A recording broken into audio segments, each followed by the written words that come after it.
Hi, hello, how are you? Thanks for stopping by. Today we're going to talk to some real people about some real things, living real lives, doing real stuff.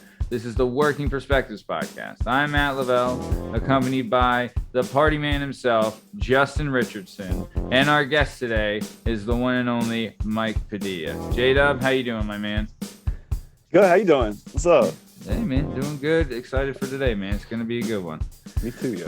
Yeah. All right. So you can find all our content and all our stuff on all podcast platforms and YouTube at Working Perspectives Podcast. You can hang out with us on Instagram at Working Perspectives Podcast and join us on the Twitter and the TikTok at Working P Pod. And if you'd like to be a guest on the show, then email us at workperspectives@gmail.com. And for the love of God, please subscribe and please get my wife off my ass about doing this show. And all you have to do is click a button. All right, this is the Working Perspectives Podcast. Let's get this thing started. Let's go. It's our objective to be effective by voicing societies. Working perspective, exploring your day and how you get paid. Launching a new episode every Tuesday. Your day can transform while we inform with new episodes available on every platform. So check out our vibe and how we get live. Then do us a solid. Share and subscribe. We're just sharing.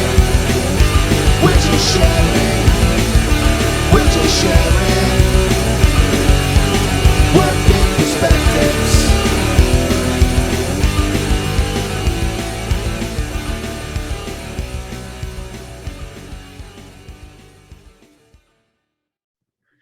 All right. So Jalen Dub. Today we got a special one. It's rare we get an athlete of such high caliber on the show, but we have a superstar in our midst today, my man. Yeah. It is. Oh yeah, dude. It's when you become a professional at anything, right? It means like it didn't happen overnight, Like I didn't become the world's third best podcaster in the blink of an eye. You know what I'm saying? It takes time and dedication, and I didn't win this show just to not be the third best podcaster. You know what I mean? Yeah. So when we have when we have someone who's dedicated that much time to something and like who's really committed to a craft, and I want to get the story behind it, but I also want to see like how it's affected and changed their life. And in this case, it was instrumental to creating the person we have on the show today. Yeah, this is exciting. I'm excited about the fight life. It's an interesting it's a hard road traveled. Amen, brother. Amen.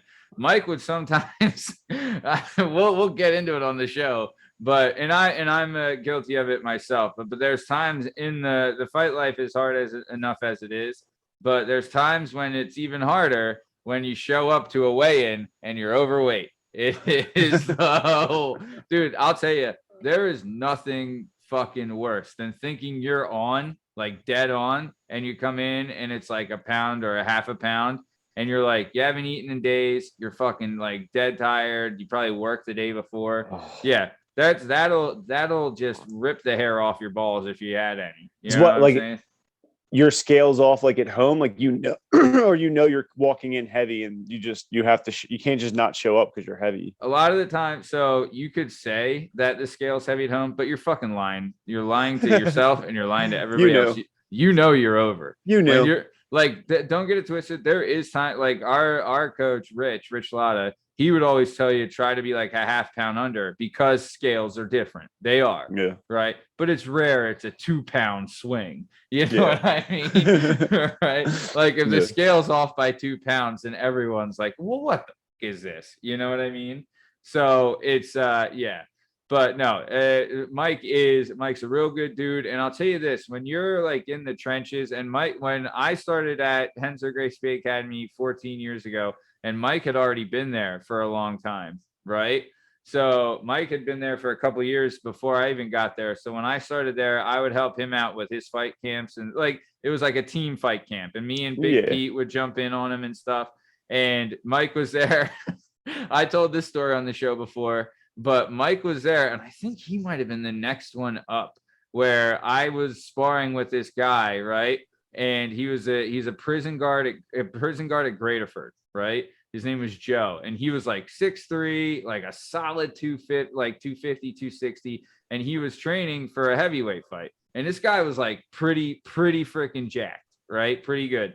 And the first round, like the way they would set it up is there would be stations, right? So like in the boxing ring was me, and then there'd be like a station where you have to work off the cage, which would be with like Doug Steiner. Then there'd be like a wrestling station, which would be with Pete. Then there'd be a Brazilian Jiu-Jitsu station, which would be with Rich. Then there'd be another station, which would be a conditioning one. Then there'd be another station where they had like this 160-pound heavy bag that they had taken down from hanging, and you would have to pick it up, sprint across the gym, slam it, pick it up, sprint across the gym, slam it, right? And like that for a whole round, and then you would rotate to the next, whatever it was. Yeah, in line, each like one every round. Yeah, correct.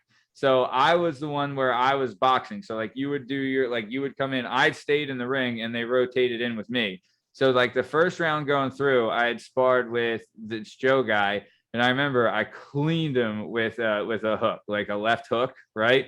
Like I was like, damn, that was pretty good, right? And I know he felt it, right? So then when he came back around, he fucking remembered that, and he remembered it pretty fucking good, right? So, dude, I was like, he had me because he would pressure because he was a bigger guy and he was tough to move. But I would like circle him and move him, right? Like I couldn't go straight at him because he was like, tough to push, right? And like my skill now, like I could do it now, but back then I wasn't at the level I am now, right? Either way, he had me against the ropes, and I threw like this big loopy right hand, and he went under it, and he hit me with a body shot, bro. Let me tell you, old Uncle Matty was not having it, right? Dude, I was, and it's like a couple seconds, I was like, oh boy, all right, time, I think time. I know Padilla was there, but I don't know. He might have been next because they're like, all right, someone get Matt out of the ring and go in there. You know what I mean? And then I was back in like a couple rounds later or whatever it was, but I was still like, fuck on me. You know what I mean? Because like I was still kind of new to the gym. So I wanted to like, you want to show your stripes and get your shit in, but it is what it is. It ended up being okay. But so either way, I would know Mike for a number of years. He'd be at the gym. He was one of like, I'll tell you this, like they'll call it like a tough room or like a rough room when you have a lot of high level belt guys in a Brazilian Jiu-Jitsu room and they're going live and stuff like that.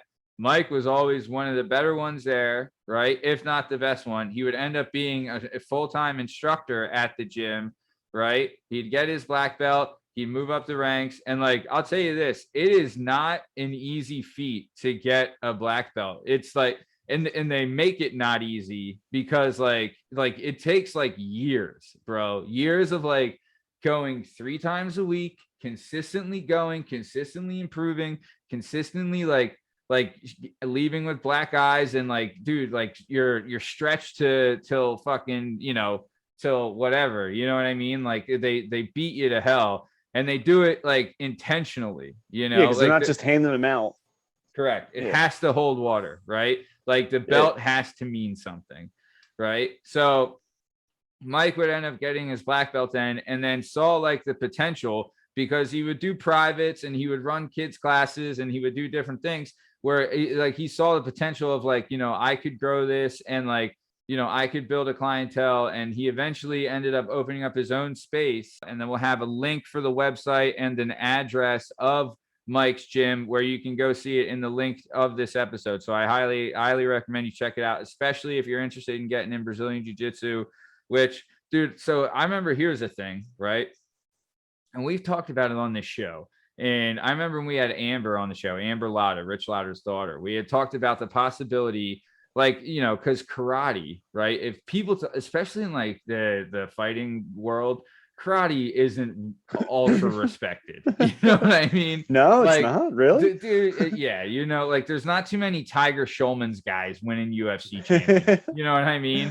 It's just, and it's what it is. But the thing is, because the market got oversaturated with dojos and like, the Karate Kid and Ninja Turtles and all this shit.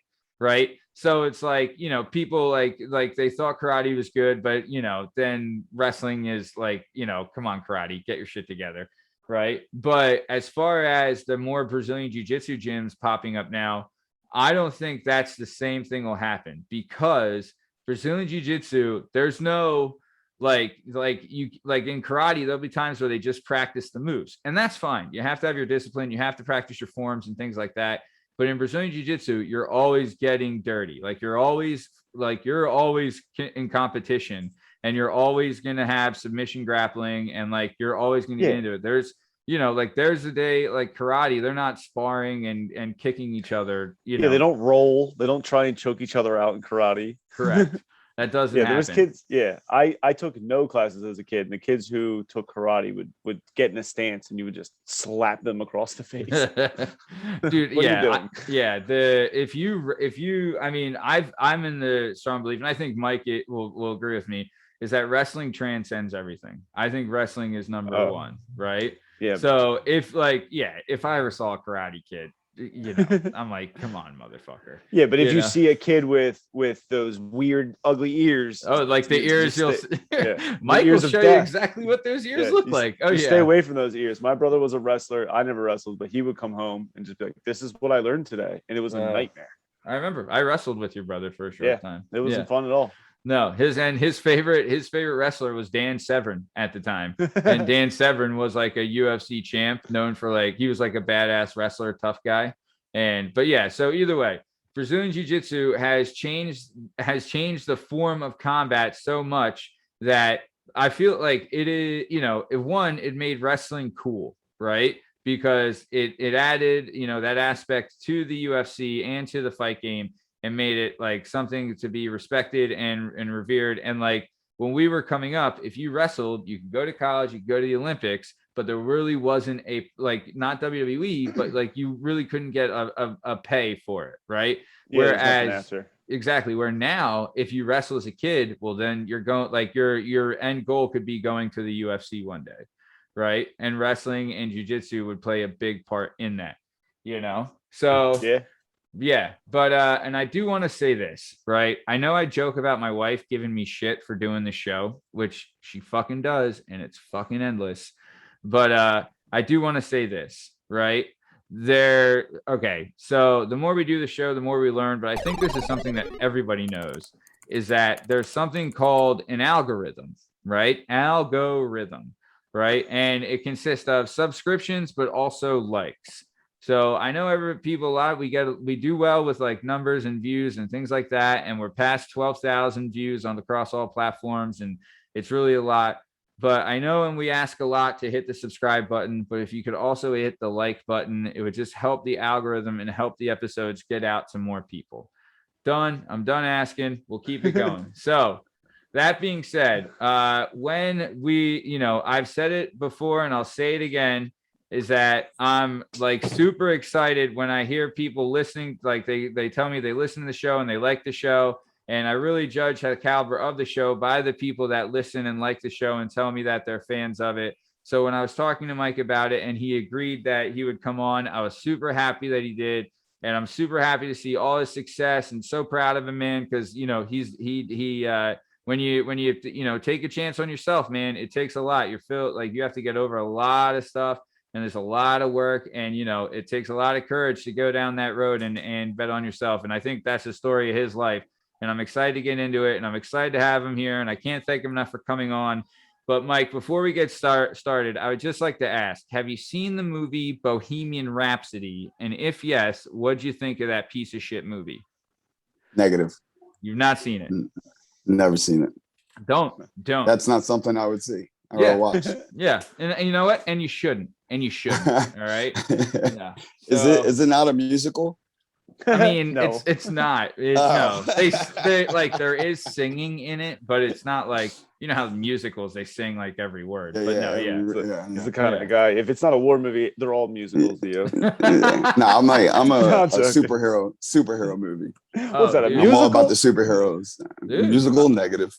Dude, I'll tell you, that's something, and we'll get into it later. But like, you see, I mean, so okay, So like fitness, like the fitness genre, and Brazilian Jiu-Jitsu is classified because it's a gym, like it's part of like the fitness genre. People do it for fitness, right? Right. But the fitness genre itself is very like trendy.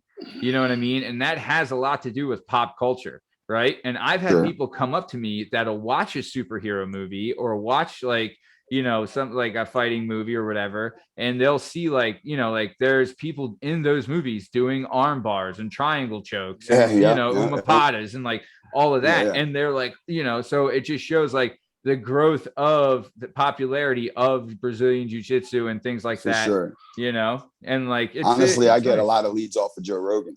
Oh, dude, what an advocate. I heard like 25% of my students probably listen to Joe Rogan. And they're like, yeah, let me try jiu-jitsu. Dude, he's a fucking hero amongst men, that guy. You know, but he's not wrong. Man. Oh, he's not wrong. He's not wrong. No. It's the like wrong. It's Brazilian Jiu-Jitsu. Like one, it's in your place, and I think we got this from Rich. There's no like no fresh meat bullshit. No like, oh, you come in like we're feeding you to the sharks, right? Like there's no big fish. Yeah, there's no big depends on how your ego is coming. Right. If you gotta get checked, sometimes you gotta get checked. That we learned that. We learned that from then you're going. Then you're going to the mat enforcer. Yeah. Sure. That's but it has to happen. But like, I'll tell you what, a lot of like those things go two ways. One, the guy like they're humbled instantly, no matter what. And either they never come back. Like you'll really tell how tough someone is when they get humbled like that if they show up the next day. And I'll tell you, it is rare, especially if you got like how many times have we seen like some muscle on top of muscle son of a bitch come in and he's like all fucking trying to hoss people and stuff, and he gets tapped out like 20 times by like Dental Bill. Shout out Dental Bill. I fucking love you. You're the best. Great. Yeah. But dude, that's like funny. That's one of those things too, where, and like, if you like, so Mike has the ears, right? And it's, I took care of them pretty good, but they are a little. Yours aren't bad though. Yours aren't for the amount of time you spend on the mat, right? Yeah. Like, I did a lot of self-training. A lot of self-training. Oh, God bless you, man. Yikes. Dude, I remember, didn't Rich do it one time at the gym? Didn't he train you? Actually, Tom Migler, I can't even pronounce his last name, but we call him Tom Cop. He did it. He did mine the first time. He popped my cherry. Yeah, it happens. I wrestled all the years and never got cauliflower ears. As soon as I started doing jiu-jitsu, my ears blew up. Crazy. Yeah. Dude, I'll tell you, it's a all the years I wanted it. Yeah. As soon as I got it, I was like, whoa, fuck this. Dude, I remember being in high school and like we'd be hanging out and like we'd be rubbing each other's ears because we're like, dude, I want my fucking ears, like, you know, but then it goes to show like be careful what you wish for. It comes from people like bashing your ears around. So like I didn't really have jiu-jitsu is like ripping your head out of chokes, so like your ears getting all folded up. Oh yeah. Dude, you've like legit, you've probably like, you'd have to think you've probably spent in a submission hold where someone's trying to strangle you, over time accumulated, like you've had to spend like 100 hours in like, especially as a fresh dumb wrestler coming into jiu-jitsu for sure. Bro, I will say like you do have a like, as far as like fresh like people just coming into it, wrestlers have a slight one up, but you're also held back because right away, like, so if you get taken down, you're going right to your stomach, where if you do that in jiu-jitsu, fucking good night. You know what I mean? Yeah, not only that, like as soon like, well, you have the one up on like the white and probably like the early blue belts, but like once you get a seasoned blue belt that competes, or a purple belt that's just a monster. Like back when I was coming up, purple belt was like, that was the top belt in most schools, you know, because jiu-jitsu was still so early, you know. So you got a purple belt at your school, that guy's whooping the wrestler's ass. Yeah. The wrestlers just put themselves in bad predicaments. But once that wrestler gets a little more submission savvy and learning to where he can escape and where he can wrestle and where he shouldn't wrestle, that wrestler becomes a phenomenal jiu-jitsu athlete. Oh, dude, I'll tell you, we had a former guest of the show, friend of the show, Sean Day. He's former Navy SEAL. And he had talked about after he got out of the SEALs, he would join, Brazilian Jiu Jitsu gym. And I think it might have been Cox, might have been the wrestler. Oh, gosh. It was a PA guy. Oh, yeah. Yeah. He's like a stud, right? I think but either way, he said that guy joined. And at first, he's submitting him and beating him. But then he's like, it wasn't for long. Because once that guy learned a couple things, it was trouble. But yeah, no, you're right. Tables turn real quick. Yeah. But it's I feel like the Brazilian Jiu-Jitsu is a big respect sport too, right? Like it's a complete art form. It's an absolute art form, but it's also a lot about respect. Like a lot of the times the best gyms, and I'm from what I've been told, your gym's like this and Rich's gym's like this, where it's like the best gyms are where the higher experienced guys are teaching the lower experienced guys, right? Like they're working with them, not beating on them. Right. And then that just builds everybody to when now you got all these top caliber guys ready to go. You know? Yeah. You're supposed to build the upper belts to where you can, have a good push, a good roll with them, Yeah. I want to basically teach them to beat you. Hey, man. What is it? Steel sharpens steel. That whole gimmick. That whole spiel. Yeah. That's true, man. Your training partners are your tools. I remember Karen used to fucking yell that from the high heavens. Like if we were going. Wasn't she yelling? Oh yeah, or maybe she was just talking because that's just how Karen talks. But yeah, no. Yes. But it's one of the crazy things too about Brazilian Jiu-Jitsu is we brought up this guy Dental Bill. So Dental Bill is a Henzo legend, right? This guy, if you saw this guy on the street, right? And don't get twisted, I fucking love him. I love the guy, right? He's hilarious, but he's kind of quiet, but he's just such a goob, Yeah, he's super quirky. Yeah. He's great. He's great. I love him to death, and he's hilarious and all this, but like he's quirky. But if you saw him on the street, you wouldn't think like you would think nothing of him. He would kill the average Joe. He would obliterate them. That's what's cool about jiu-jitsu. Like you don't know who, like all the holds and everything. Like you never know they could choke you out. I could use your own t-shirt against you. Oh, exactly. Yeah. Exactly. Yeah. So, all right. Well, let's get in this because we got a lot of good shit to get in here. So, like we said, Mike. Oh yeah. So Mike right now, he's a gym owner. He owns Padilla Brazilian Jui Jitsu, PadillaBJJ, and like we said, a link for the website and all his socials will be in the description of this episode, and as well as the address of his gym. So I implore everyone to check it out. Really, really great stuff. And then also he's a plumbing estimator, right? So we're going to get into some of that, but I want to get a little bit of the backstory of Mike, because I'll tell you what, it's, we've talked about some people picking themselves up by their bootstraps and getting shit done. And this is, my hat's off to you, pal. We're going to get into it. So Mike here was born in the Big Apple, the Windy City, yes, sir. City by the bay, the city that never sleeps. He was born. Two of those are right. Yeah. He was born in New York City, right? Yes, and sir. You would live in public housing until the age of 13. Is that right? In New York City? 13. Yeah. Yep. The summer going into 7th grade. So whatever age that is, 12, 13. Right. We're all listening to a Ghetto Superstar on the radio. And we all got I remember, I think it was the answers came out or the questions might have come out that year. And no. An underrated sneaker in that period. It was the Jerry Stackhouse 2s. Phenomenal. Feelers. Okay. I'm more like the Stackhouse. I feel like that was more like the Grant Hill. Oh, era. The Grant Hill Feelers. Oh, yeah, baby. Game changer. Game changer. Yeah. Right? Dude, Feeler didn't have many good shoes, but those Hills were dope. Dude, they had because Iverson didn't come till we were in high school. Well, maybe like 97, I think the question 96, 97. How old are you? I'm 36. Same. Oh, so I'm 39. I'll be 39 in January. So maybe, so that's why I'm wondering. Yeah, I got a couple years on. All right. Yeah. Okay. Makes sense now. Okay. I thought we were closer than that. Oh, I'm old, bro. Hey, man, old and beautiful. Dude, we're all fucking old, brother. Not all of us are beautiful, baby.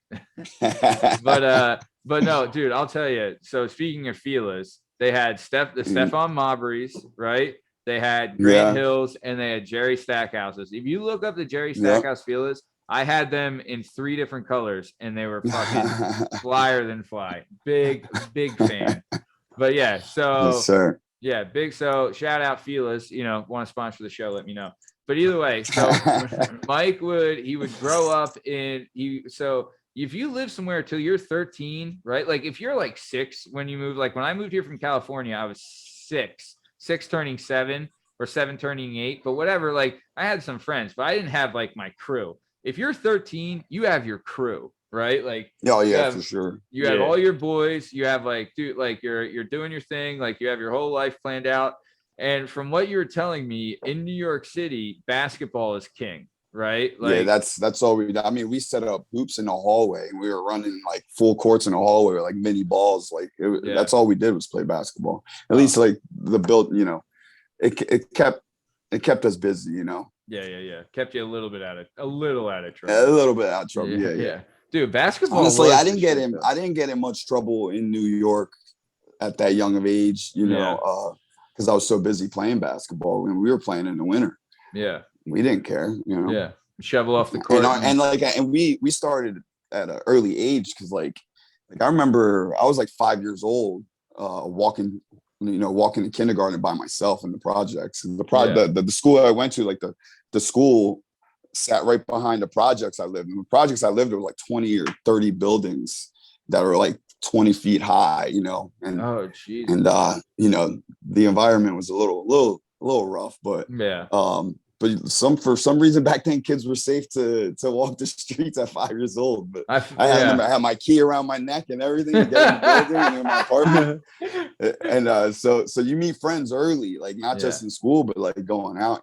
I mean, my grandmother probably didn't let me go to the park by myself till I was like 10 or something like that. But I had all the guys that I grew up in the building with. We would just go play ball all day, every day. Yeah, I feel like that was like. So like that's something that I've never like I have like the block neighborhood buddies, right? But like like the building buddies is a thing that I feel like that's like an inner city, big city thing. Where it's like you're friends with all like the boys in your building are like the boys that you would know on your block, right? Yeah, for sure. Yeah, for sure. Nice, man. So okay. I even had my first best friend who lived on the same floor as me.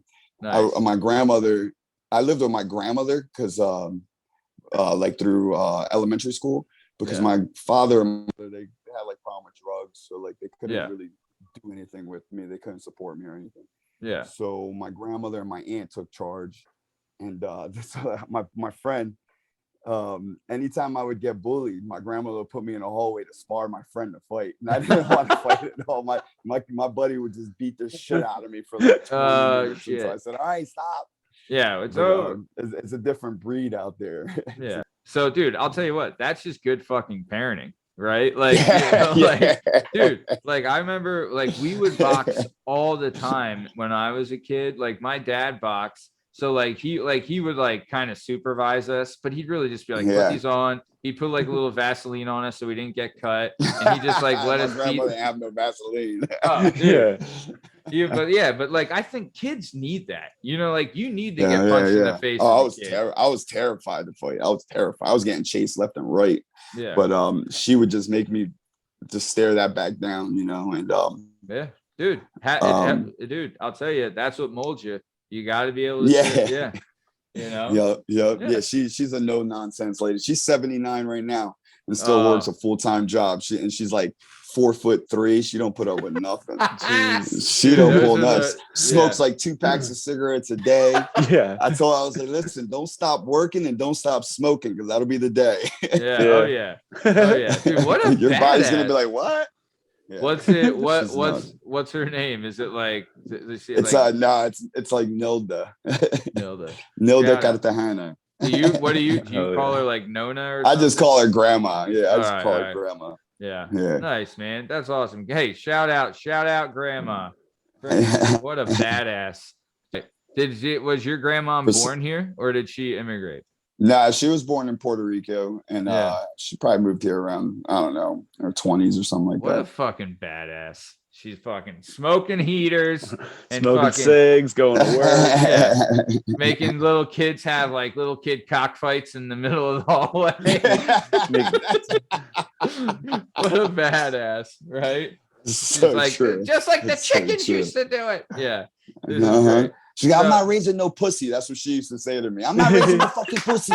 You better get out there. You better get out there and fight. Oh, that's fucking great. That's a great, like, I mean, like, one, you're fighting another kid like your age. So it's not like she was putting you out there against a grown man, you know, like, fuck yeah, dude. Yeah.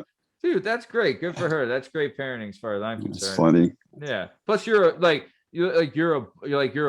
boy too. Like that has, if you're a man, that's just something that has to happen. You gotta get used to it. Yeah, there was no man there to show me like a dad or or anything. Yeah. So she took the reins, Hey dude, I'll tell you. She actually got all my work. If I would have to pinpoint where my work ethic comes from, it's definitely probably from my grandmother. Dude, 100%. Shout out, man. She's fucking, that's a great 100%. Lady, dude. You're a lucky guy. She's been at the same job for probably all her life, 50 something, 60 years working in a hospital. What? It's crazy. Really? Yeah. Jesus. Mm-hmm. Working in the kitchen in a hospital. Still hasn't got COVID. Dude, she's probably the cure. Look at, you know what I mean? We gotta get her ass on 2 the packs show. of Winston's a day. Bro. Winston's. Dude, Winston's is like, that's the old person's fucking smokes, man. They love some Winston's. Bro. The sales of Winston's goes down so much every year. There are no new Winston cigarette smokers, but there are less and less Winston cigarette smokers every year. Yeah, for sure. Yeah, the ones that are committed. They're true originals, though. Yeah. If you smoke Winston's, you've been smoking them for 40 years plus. Yeah. You still have your pack from World War II that they were giving out. But nice. All right, so let's keep it moving. So you lived in New York City till you were 13. Then you moved from New York City, right? And you transferred to so my mother so you left New York City, went to Quakertown. So go ahead. How did that happen? So my mother she would always leave me, telling me she's going to do this and do that, get better, take me back, throughout the years of me growing up. Yeah. Ended up just waiting by the phone most of the time. Yeah. But this time she had found a church in Philly. And she was a born again Christian, yada, yada, yada. And so she said she got her shit together. And, all I ever wanted was my mom. Right. So I convinced my aunt and my grandmother to let me go. Yeah. It was hard, but a lot of tears. Yeah. But they decided to let me go. So they had to go to court, sign me back over to my mom. So we go to Philly. No, sorry. The church was in Philly, but we moved to Quakertown, Pennsylvania. Yeah. So I got up and moved from the projects into the suburbs, and it was like if you ever been to Quakertown, this is like the suburbs of suburbs. Yeah, at least back then it was too. It's becoming a little more city like, but back then, like I was probably one of 8 minorities in the whole town in my school.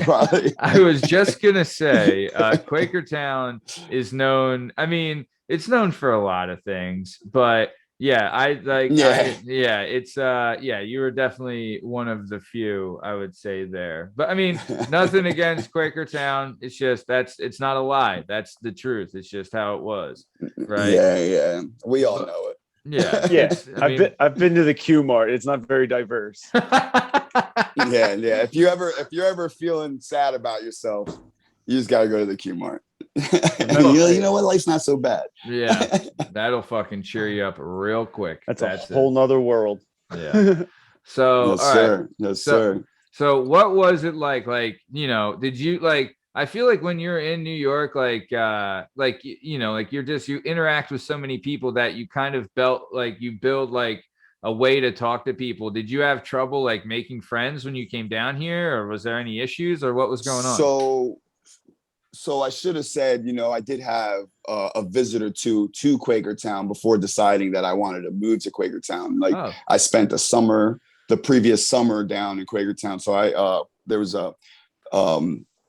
another family that lived in front of us in a house. It was like a twin house or whatever, but they had he was a little older than me, but he actually showed me the ropes around and introduced me to a bunch of kids before I even started school. So nice. I went to school already having friends, and like this, like in New York, this don't happen, but like, in the summer, I moved here in the summer going into 7th grade. So he would take me to the pool, and like that was like a big hangout for like all the kids. So like, right. And he knew a bunch of the younger kids that were my age. He's like, look, this is who you need to talk to, And from there, you know, I had a bunch of friends going into school already. They already knew. What, dude? What a fucking dude! What a good guy, man. Yeah, he looked out. He looked out pretty good. Otherwise, you know, it might have been, you know, especially the way that I was talking back then. I wasn't talking so proper. I guess back then the Ebonics was strong in me. You know. Yeah. Would you? I mean. It is. I mean, you were a product of your environment back then. It is. Yeah, for sure. Yeah, for sure. I mean, it didn't take long for my accent to go away. Probably a year or two, you know, before the New York accent actually kicked. Yeah. You know? Yeah. But you're still like, when you're that age, you're more like you're a fun loving kid. You just want to be accepted and hang out. Yeah. So, I do what I do. And at that time, basketball was still life, you know? Yeah. And if you like, I'll tell you this. Like that, I think athleticism does more talking than you could anyways. Like if you're good at sports, if you're good and you're an athlete, people like they'll naturally migrate to you. And I bet there was probably some kids that were like somewhat imitating you and how you spoke. And obviously like for sure. Yeah, and street and hood culture at that time in the 90s was all the rave, we'll say.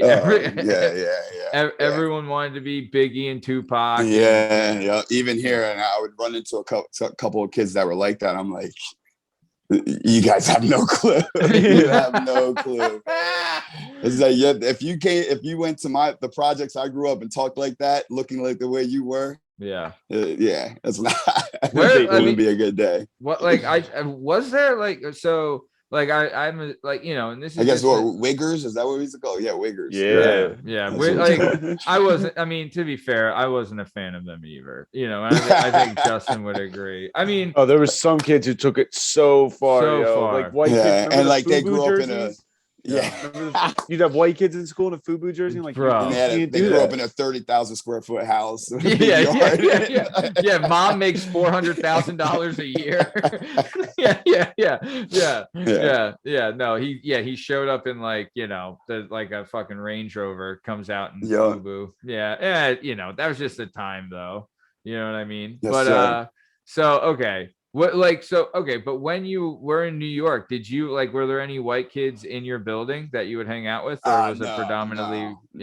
None. No, I mean at that time, Spanish Harlem, it's all black and Spanish kids. True. Yeah. You know, all black and Spanish kids.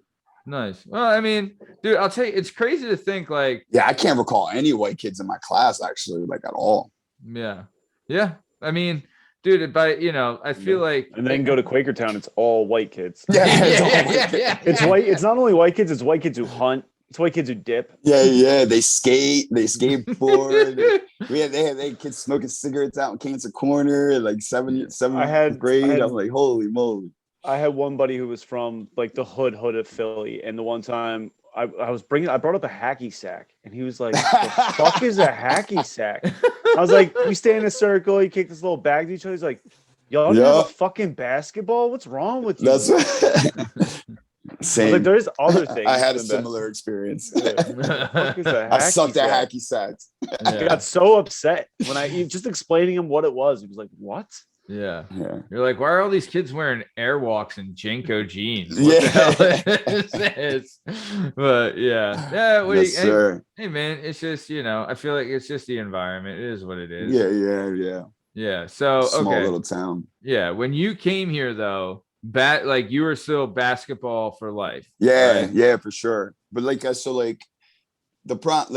never really got to play any organized basketball because I considered myself like good. Like, so when I played with everybody that played organized basketball, and I played with them out on at a playground in the street, like I was better than all of them. Yeah. But they all came up through the AAUs. And, you know, so like there's a lot of like politics. Nobody, I guess what I'm trying to say is like no coach was willing to take the time and show me and teach me how to. They already had their like set five from like sixth grade, and that was the set five going up to 12th grade. You know what I mean? So like it was super politicky, and that happened all the way up until high school. So like, you know, I think 8th grade, I didn't play any sports in 7th grade, you know. So and then in 8th grade, I decided to wrestle for some reason. I think a friend of mine was wrestling, and I wrestled. I did okay, you know.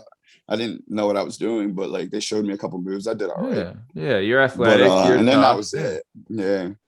Then freshman year, I didn't play any sports. There's no time to play sports that year. Yeah. But then, okay. So then what year did you go out for basketball and get cut? Was that 10th grade? Yeah. So so backtrack. Okay. Going into high school, my freshman year, my stepfather, he was into drugs a little bit and like always had relapse problems. And, so he went one night into the city and he actually got shot at a block. I'm not sure what happened. I think one of a friend that he knew or whatever pulled him over on a block. He's like, give me a ride to the next spot because they couldn't have copped there or something. Yeah. My stepfather said no. So then the other guy called him on another block somewhere and shot him through the car. And my stepfather actually drove himself to the hospital, crashed in front of Temple University Hospital, and somehow this motherfucker lived. But he was paralyzed though for the rest of his life. But so that kind of messed up like everything and anything that I had productive going into high school. Cause like so he was up in the hospital in Temple for probably that whole year, I think, right? Yeah. That whole year he was there. My mother stayed up there with him. So like I literally had a house by myself for a whole year going into my freshman year. Jesus. I missed 180 days of school my freshman year. I just didn't go. I just wasn't going. Yeah. That's like every day. Yeah. Like, dude, I think there's like 200 days of school. You know, I was throwing so many parties at one point. This is a crazy story, but we got to get this in. So I had a party, and then a Wednesday night, and it was like a Thursday morning. Apparently there was a guy in my house. He made a phone call to somebody's house that was tapped because some guy got out of jail or somewhere, escaped jail somehow. But anyway, so they traced that back to my house. The next morning, I'm like cleaning up. There's like beer bottles everywhere, all kinds of paraphernalia all over the place, right? Next thing I know, I see like 10 state trooper cars fly behind my house, right? And I live in this like development where we're all pretty close in a cul-de-sac. They're flying. I'm like, man, imagine if that was for here. Next thing I know, I look in the front of my house and they're all lined up in front of my house. They kick my door down, slam me down on the ground. The state trooper, he's actually super nice because I was like, dude, I don't know anything. I don't even know what you're talking about. You're like, dude, I'm 14. I was like, I have no clue what you're talking about, like at all. Like there was literally 15 cops in my house. And they're like, yeah, it looks like he has no clue what we're talking about. Yeah. So like, he's also a minor. I had no clue. Yeah, I had no clue. So that was the end of my party. But so that kind of messed up my whole freshman year. I didn't play any sports that year. So sophomore year. Wait. Hold on. What? So you're like 14, 15 years old, right? And you're throwing these ragers. Where like, all the older kids loved me because they had a house to sleep and crash for a while. But then also like, is there like older people that were convicted, like, you know, convicted felons were showing up at these parties? And they must have been like this 18 one kid, right? Made a phone call. This one kid was 17. He was looking for something, for drugs, probably cocaine or something like that. Yeah. So he made a phone call from my house calling this dude's girlfriend. Right. This dude just apparently got like, I guess he escaped from jail. And so the girlfriend's line was tapped. Crazy. Wow. So then they thought the escaped convict was at your place. Yes. Okay, yes. Yeah. Wow. Yeah. What the fuck? Yeah. Okay. So you get done with this escaped felon at your crib. Yeah. Yeah, so they let me go. They said sorry. They didn't even replace my fucking screen door. I had to explain to my mother what happened. Yeah, it was a whole fucking mess. What did you tell her the truth? Like my mom was a pushover. Yeah, my mom was a pushover. Like she had her own shit going on, so she basically let me do whatever the fuck I want. Internalized and that too. And like she was still struggling with her demons as well, you know. So like trying to raise a teenage kid, and she had 3 other kids real young too. Yeah. That lived with us too, you know. So she had to deal with them.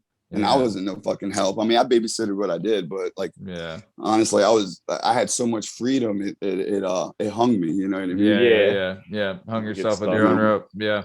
All right. So you explained to your mom that you had a rager, that had a fucking, you know, an escaped con, and they kicked so the down cops the door. somehow contacted her, but she like was so fucked. I think she was so fucked up, probably on pills or something. She probably didn't even realize what they were talking about. Yeah. She came home. When she came home, it's not like she stayed home. She came home to see what the hell happened.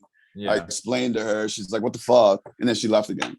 She's basically she's staying at Temple with your stepfather because he's paralyzed. Yeah. Yes. Oh, yeah. So she's learning he's learning how to eat and shit and like do shit. Yeah. She's 2 hours away at all times. Yeah. Bro. Yes. Yep. Damn, man. That's back then. So I don't even think cell phone. Yeah, we didn't have no cell phone back then. Fuck When I was a freshman year, so there was no cell phones. We were landline. I wasn't answering that fucking phone. Yeah. Fuck no, dude. So all right. So let's keep it moving then. So the next year, sophomore year, right? Yeah. You So we say sophomore year, but I have to tell you, like, I never really got back by my freshman year. Like, I just kept failing that same grade over and over again. Yeah. But yeah, so we'll just call it for time purposes. My sophomore year, I try out for the basketball team, and I thought I was killing it. I was out hustling everybody. And like I said, the politics got me again. So I got cut, right? And then my buddy's like, dude, just wrestle, bro. Just do it. Like, we were like always messing around anyway. You know what I mean? Like, I knew kind of what I was doing. Like, WWE I never really was on stopped. top of the world. I never stopped. Like, we would lay the mattress down. We'd beat the crap out of each other, like we were always somewhat grappling. Like, we didn't know what we were doing, but I said, fuck it, you know what? I'll do it, So I go out for the wrestling team. Nobody was at my weight. So I started at 152. Nice. I went 6-16. I got smashed. So I didn't like losing like at all. So the following year, okay. One of my coaches was an Easton like 4-timer or 3-timer, state champ. He was Kurt Angle's roommate in college. This guy was unbelievable, and he was like kind of like me, like young Hispanic guy, whatever. I think he was black, actually, light-skinned black. But he moved he moved the way he moved, you know what I mean? Yeah. And the way how agile he was, his low leg single was ridiculous. Yeah. So what he did was he worked with me all summer on his own time. And thinking back to that now, man, like the guy couldn't have been more than 24 years old at the time. This guy, that like he's still a kid. Like me thinking back then, this is an adult, this is an old man. He's 20. I didn't even know his age. That was he was older than me. That's all I knew. But now I think about it, this guy, he dedicated a summer, just working on my technique. And literally the guy taught me and I was fast, man. I was fast and athletic. All he would say to me, bro, speed kills, speed kills, speed kills, speed kills. I agree. He taught me 2 shots. That's all I did. I did a low leg single, fake one side, low leg single, made it a scrap, let the guy up because I sucked at mat wrestling. Let the guy up. But that sophomore year, I ended up having 28 wins or something like that. Damn. 28 and 10 or something. And I was ranked on the they did the newspaper local. I was ranked and shit. I was like, yo, ma, I'm in a newspaper. I couldn't fucking believe it, dude. I couldn't believe it. I don't give a shit. Your dad's still shitting in a bag, you fucker. They there was no support there whatsoever. I was hype. I was in a newspaper. It was crazy. Yeah, man. I was I'm in the paper? What the fuck? You should be fucking hype. Dude, that's not an easy feat, especially it's here. This is a tough area to wrestle. Not in PA at 152, one of the most competitive weight classes in the state. 145, 152. Those middleweights, they fly. Yeah, man. Big time. Fly, Yeah, and you're wrestling you're that. That's those are because sometimes you'll get a big, strong kid at the heavier weights and they can do well. Yeah. But if you're in the middle weights, you have to be strong, fast, and you do have to have good technique. You have to have it all. Yeah. You can't just be heavy in one and light in the other. Yeah. You can get away with it. Yeah. In other areas, but in this, you have to have it all. Just followed. Yeah, those guys, my weight class was Derek Zink, Rocky Mantella, Zach Freiling, Ryan Garner. Zach, I think he beat me in sectionals when he was a freshman. I believe it was my probably, I want to say my junior year, because I followed him and another gentleman. Yeah, my junior year. I followed him and another gentleman. It might have been Ryan Gardner. I don't remember, but I followed them through to regionals. I followed, and then I got, I got spanked pretty good at regionals. Hey man, still making it to regionals. But, dude, it's a tough dude. Yeah. It's tough, man. People don't realize like there's thousands of kids probably that 200 wrestle. takedowns in a season. that's fucking. I mean, that's even more impressive when you were taking them down, letting them up. You know what I mean? Also, when you were speed kills. Also, like what were you doing for conditioning, and what were you doing for just practice? Nothing. Like I was just like our practice is like, as North Penn back. I mean, wrestling practice when you're a kid, man. There's no. The room's 110 degrees. Yeah. You're getting your rounds. You're drilling for an hour. You're doing your road work. We were meeting at 7 o'clock in the morning for road work. Yeah. And I was still like partying and doing all kinds still of do it shit all when I was I was overweight every match. I was overweight, much like my MMA career. Every match I had 5 pounds to lose the day of. That was like a part of the ritual, I had to sweat that out before a match, otherwise I wasn't moving right. You need to feel light on your feet. I'm like eating a cookie at lunch. My buddy's like, what the fuck are you doing, dude? You gotta weigh in. I'm like, I'll check it after lunch and I'll figure it out, I'm spitting in a cup all afternoon, Dude. Yeah, man. I mean, dude, like also looking back on it, like when we were dude, I was still cutting weight like that in like 2012, right? Like, dude, like plastic suits and not eating and like just the worst. The worst way possible. Nobody was there. We didn't have a nutritionist, we didn't fucking know. Dude, and you're a wrestler, you put the trash bag on, you run. That's what you did. And the people now you got a nutritionist to tell you how to do it easy as fuck. Dude, they're telling you to eat 5 times a day and all, and you're like, well, what the fuck is this?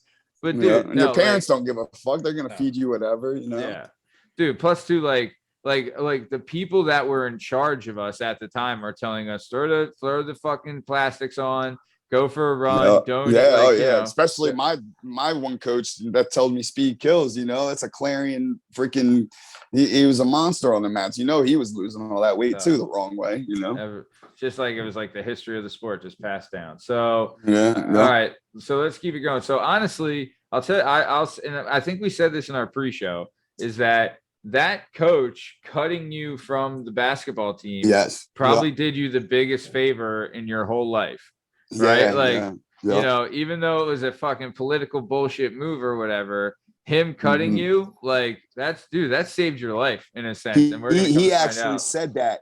He actually said that to me like a year or two down. Like once I had a winning record, he's like, man, I should have cut you earlier. That's great. Asshole. I'm sure the basketball I still play ball. I like whenever there was an open room or something like that, I would go in there and just tear those guys up. And I ain't passing shit. Yeah, you can get the fucking rebound, man. I saw this thing where Kobe told a story. I guess Shaq was on the team when he was, I don't know. He was like a rookie or something. I forget who was the center. I don't know if Shaq was there yet, but it could have been. But either way, he's like, they'd go to a huddle and the center was like, hey man, I'm open. Pass me the ball. And Kobe's a rookie in the NBA. And Kobe's like, and Kobe's like, yeah, all right. They ignored him, right? And then the center came back and he's like, dude, I'm open. Like, give me the ball. And Kobe's like, yeah. Then the third time, the center's like, dude, I'm fucking open. What's going on? And Kobe just tells him like, then catch my fucking rebounds then, because I'm not fucking passing it. Get the rebound then. I was like, fuck it. I was like, I fucking love, he's like, it is a dick move, but in my mind, I'm like, that's fucking great. That was that mindset. Hey, that's the Mamba, right? That's the Mamba. Yep, that's the Mamba. So, all right. So when did you end up transferring schools? Where did you get the 28 wins at? Which school? Was it Quakertown or Souderton? Yeah, okay. Quakertown. Yeah, Quakertown. So so I had two decent seasons at Quakertown, and then so I was sophomore, junior, or whatever. And then were you legit only showing up to school during wrestling season? Yeah, pretty much. Yeah, pretty much. Like I would get my grades up just in time for wrestling season. Otherwise, I was ineligible half the time. So so I lied. So I forgot my first year wrestling was actually my sophomore year, right? That was my shitty year. Okay. Then my junior year, I came back, had 28 wins. And that next season, going into that next season, I was getting in all kinds of, so at that point, my mom and my stepfather were back in the house. And I was like, once wrestling was over, I was a fucking mess. I was doing anything and everything to try to impress kids that, you know, could give a fuck about me. You know, I always wanted, I was trying to fit in with like all the cool and bad kids, you know? So I would try to, you know, one up everybody, you know, like, oh, Mike, he's crazy, right? You know, just a bunch of stupid kid shit, you know? I wasted a ton of energy on negative things. We all did it, brother. That time of my age, right? So I forget what happened. I had a pit bull. I was supposed to be grounded or something. And this was the summer going into my senior year, but really it was still like my sophomore, freshman year, whatever. And supposed to be grounded for some shit I did. I was like, and I used to do this move where we had basketball courts in my neighborhood, and I'd be like, I'm gonna take the dog for a walk. Really, I was getting all my boys together so we can run a couple of full court games real quick. And I would just tie my dog up to the fence. My dog was super aggressive, so I would tell everybody, don't fucking go near my dog. Don't touch my dog. He only listens to me. He's the pit bull. Like I have him trained, you know, he don't like people. Everybody knew it. This one random dude comes, he goes to pet my dog bites him. I'm like, fuck. So I grabbed my dog, I ran home. Dude's looking for my fucking house, whatever. Found my house. He's knocking on the door. My mom answers, you know, he tells her what happened, whatever, right? So my mother comes over and starts to lecture me and shit. I'm like, now you're gonna lecture me? Now you want to lecture me. You let me do what the fuck I want all the time. Now you want to lecture me. So I freaked out, right? And then I was like, you know what? I'm out of here. And I was 17, I think 16 or 17. And so I left. I just left. And I left. So I was staying with some friend's house going into that whole summer. I stayed with a couple friends' house. Their parents kept me off the street. And so school starts up, Quakertown, you know. My parents are still trying to get me back in the house. I was getting in trouble. So the principal's like, listen, like if this keeps up, you know, we're going to have to get the authorities involved because like you're living there, you're over here, you're not emancipated, blah, blah, blah. And I said, emancipate, what's that mean? He told me what that meant. So eventually I ended up getting emancipated. When I was 17 years old, I got emancipated. So I didn't have to go back to my parents' house. So I got emancipated, right? And this chick I was dating at the time, her parents took me in. Okay, they lived in Satterton. They took me in. God bless them. Me and the girl were going. We weren't going anywhere. But like at the time, you know, you think you are. You know, whatever. 16, 17. You're like, that's the one. No, I wasn't. The parents like they better marry this fucking kid. Right. So the mother, she was literally my guardian angel. She fed me, she clothed me, she made sure, you know, I was good and taken care of, you know. So Saturday, that's a good fucking plan, woman, the plan was for me to transfer to Satterton once everything went through, but Satterton was like, nah, we've had problems with emancipated kids. So I needed somebody to sign like an affidavit for me and saying they would take responsibility for me. So the lady actually ended up doing that. She would sign the affidavit me, so she was in charge of me, right? Yeah. Oh, that's cool. Was she like, so I had like similar situations where I would like rebel against authority figures that were fucking assholes, right? And like they like I'm an asshole. Like I was an asshole too. Man. But they were also fucking assholes. But if someone was nice and like genuinely caring, I'd do whatever the fuck they asked. Yeah, for sure. Is that kind of how it was with this lady? So like a lot of time, she definitely would. She was always like, she was my biggest. She came like me and the girl dated that good season of wrestling I had. Yeah, we dated through there, and that lady was at every one of my wrestling match. Everyone. She brought me food to that wrestling match. They were like, "What the fuck is going on?" This lady, you know. But she literally treated me like I was her son. She never had a kid, like a son, so I was her son. So she took care of me. Okay, so you're living with this lady, or you're living with this family. Yeah, taking care of me. You know, they enrolled me into Satterton right before, like a month or two before wrestling starts. This old head there his name was Stan Smith. He's a great coach. You know, he didn't like knuckleheads, which I was. I kind of came in being a regional qualifier, thinking that you're hot shit. Yeah, thinking that, my spot was there for me. He made me wrestle off against 4 people that had no business being on the same mat as me. Like I smoked him during the wrestle off, but he wanted to do it just to show me he's the boss. I kind of thought my shit didn't stink. You know what I mean? So he put me through the ringer. We kind of butt heads. At that time in my life, I think I was so volatile and my temper was so bad just for like the years of like not having the proper guidance and so I would just snap, I would just do shit that and then regret it later, like why the fuck did I do that? It's like I think I lost maybe 1 match. I only wrestled probably 15 matches that year, or maybe 10 or 15 matches. I lost like 2 of them. Like I was projected to like do pretty well in the upper, whatever. And I actually just quit. Like I threw a fit on the mat because I made a stupid move or something, and I didn't listen to my coach, and he flipped on me. So I never showed back up, and I regret that to this day. I remember going to school, okay, and they were threatening me to make me ineligible, and like at first time in my life, I didn't care. Like I just didn't care for some reason about wrestling. Yeah. And I think my head was too involved in just being elsewhere in the streets and trying to, be the cool guy, like I say that all the time. Don't be the fucking cool guy. Because the cool guy don't get you nowhere later on. All the cool guys all the cool and popular guys I went to school with, they're not cool anymore. They're all drug addicts, or they're in jail, or they work at Arby's or something. You know what I mean? Like they're not that cool anymore. So I just quit. Like I remember going into school the one day, and I did I call it the Jesse, Uncle Jesse from the Full House. You remember Uncle Jesse from Full House? Yeah, of course. What did he do? So his move was, he asked his homeroom teacher or whatever, he'd go to the bathroom. He'd never show back up ever again. And then eventually later on, so I did that. But eventually in the show later on, he goes back to night school and it's the same fucking teacher. And the teacher goes, "You want to go use the bathroom?"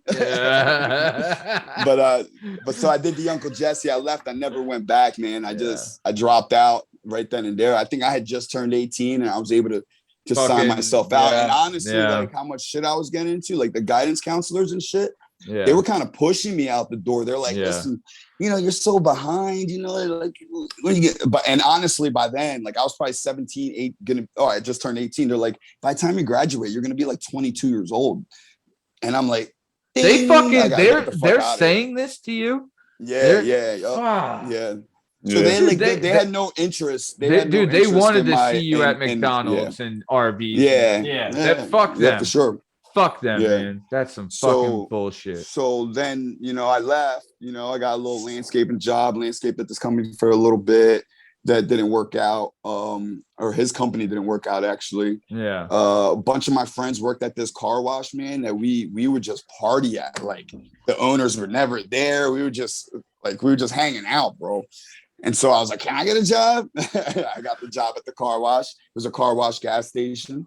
And I worked there for like a year or two, until I told you this in a pre thing, but I ended up stealing a bunch of money and we had this actually scam that we did in a car wash. So like whenever somebody would come for the deluxe wash, right, I would charge them in my computer or whatever. It wasn't even a computer. It was like a panel board. I would charge them for a regular wash, right? But you know how when you get the deluxe wash, like, you get all the bells and whistles and the lights and shit, and they all come out, the wax, blah, blah, blah, colorful soap, So what I could do is I ran to the back panel and just turned and flipped all the good shit on. I could manually do that. So if a car wash, a regular car wash, I think back then was $5 or $6, right? Yeah. And the what's it called was like the deluxe was like $19.99. Yeah. I charge them for the $6 and pocket the rest. Yeah. I was making, at one point I made like $1,000 there one day. It was ridiculous on top of my tips. And you're just running back and forth like flip. Yeah, just flipping fucking dip. Yep. And I would have to include the dry guys because the dry guys knew what I was doing. So I had to include them on the tip. It was a whole little hustle we had going on. Yeah. But dude. So they eventually fucking caught me, and I robbed a room in the back for a bunch of shit, you know, and they caught me. They pressed charges. I admitted to everything. I actually even whatever I stole, you know, because the cop kind of tricked. It was like me and this other dude. He kind of tricked us into telling him that we did it, right? And it was obvious we did do it, but like he like didn't know, like so he tricked us into saying we were fucking kids, right? He tricked us into saying we did it. Ended up getting put on probation for the deal. I actually paid all the money back to the car wash owner that I stole, paid everything back. I apologized, you know, like told him, you know, gave him the fucking sad story. They didn't give a fuck. Yeah, they just wanted me away from their shit, you know. Which totally understand, you know. Fuck with people money. I get mad when people fuck with my money now. You know what I mean? So, it's understandable. But, you're taking, you know, you're taking food off their table. I admitted to everything, you know. They put me on probation. Do you think, Mike? Do you think like like that this was a possible like cry for help? You doing this stuff, like in a way? Yeah, man. Like, I needed something. You know, I definitely needed something. Like you needed a kick in the ass. It turns out that wasn't. And it turned out that wasn't bad enough. Like, so like I you know, I got put on probation, but like whatever, probation. Fuck you know, I didn't have to report, you know, like to nobody and stuff. And like eventually I like maybe a year or two down the road, I eventually violated probation multiple times, and I was like on the run out of like I just didn't go to I had a bunch of bench warrants out for my arrest that I didn't know about, whatever. So eventually they pulled me over driving. I had no license. They're like, yeah, you got 10 warrants out for your arrest. I'm like, oh fuck shit. So they you know, they take me in, they process me. They're like, and it was like a Friday or something, so like, you know, judges don't work on the weekend, you know.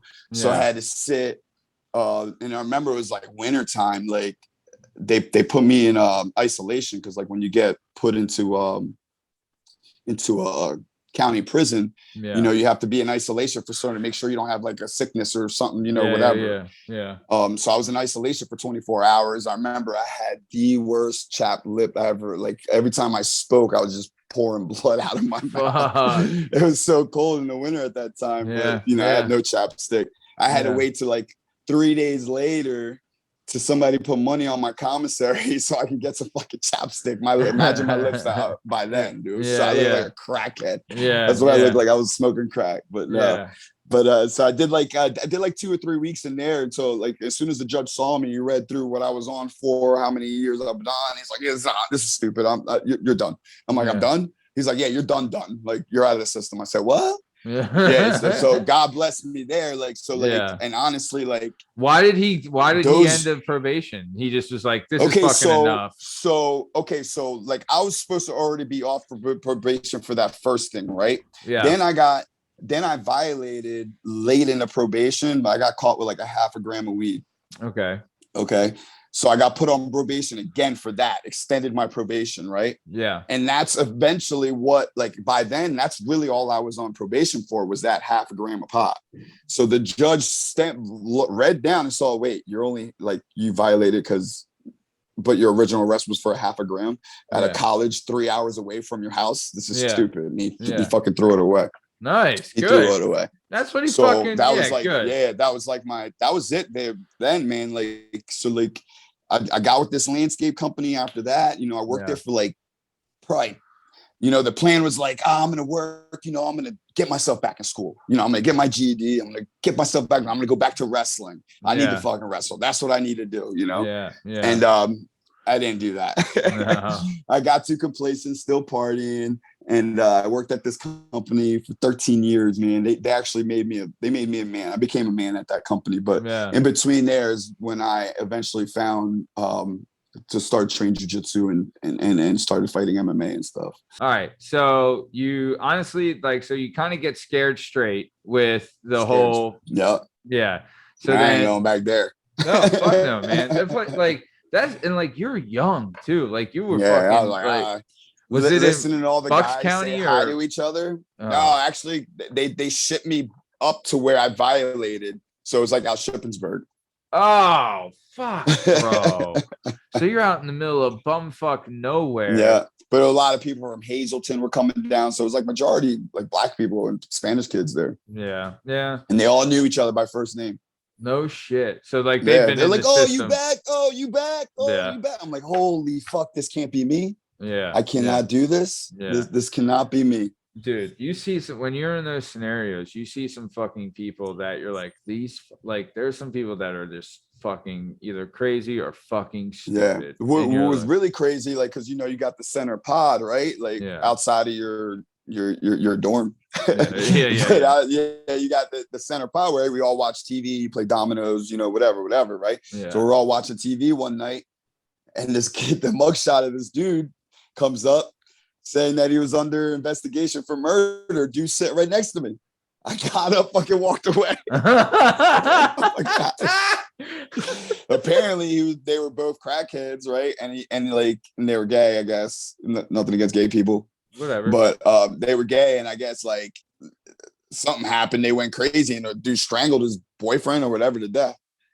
And he was in Gen Pop with me, waiting to go see the judge to go to state.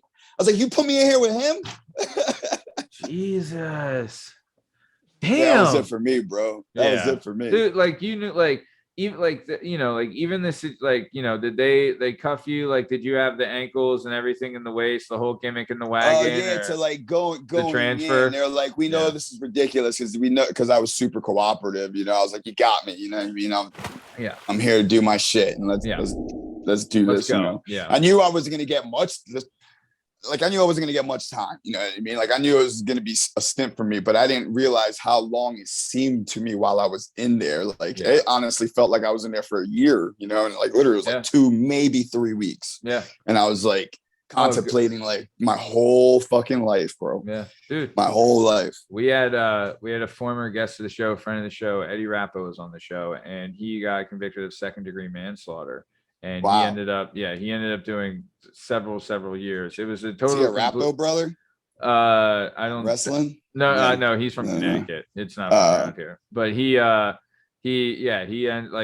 regrets every second of it. And he talked about, it is, dude, it's tough. Like, and you're in there for a short time. Yeah, and he was there. Yeah, he did. Yeah, he did time. He did time. He did hard time. Yeah, in a state, in a federal state. I couldn't imagine. Federal penitentiary. Couldn't imagine. Yeah, dude, I don't think I would survive. No, I'm not cut for it. Yeah, dude, no one like you don't want to be cut for that, right? Like, fuck no. So, actually, it seemed like some of those guys in there, they wanted to. I feel like weird. they get it assimilated to like the 3 hots in the cot and like the structure, free food, But you knew there was more to life than this. Also, yeah. I had a lot of good people around me too. Like, in Souderton, I had a lot of positive and smart friends, you wanted people to see you. So like I see they come from successful families. Being around friends that had families that were successful, I think really, really helped me too. Like, I'm like, damn, I want that. You know what I mean? How do I get that piece of the American dream, right? That pie.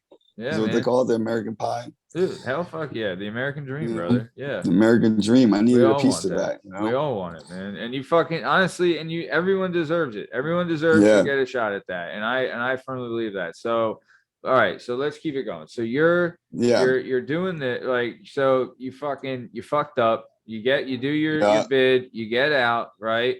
And you're like, look, I'm gonna do my job and put my head down, work. Because I'll tell you this, I bet there was times where like you wanted to fuck off, but then you remember like what the inside of that cell smells like, you're like, I never broke the law again after that. I was like, I can't do this. I got with that landscape company, they took care of me.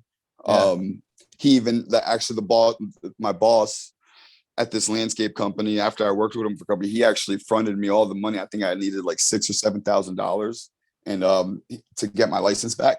And he fronted me all the money to get it back. And I was grateful for him there. But I was like one of his first 4 employees. Yeah. And I helped him grow that company to probably 60 employees before I ended up getting the opportunity to go into plumbing.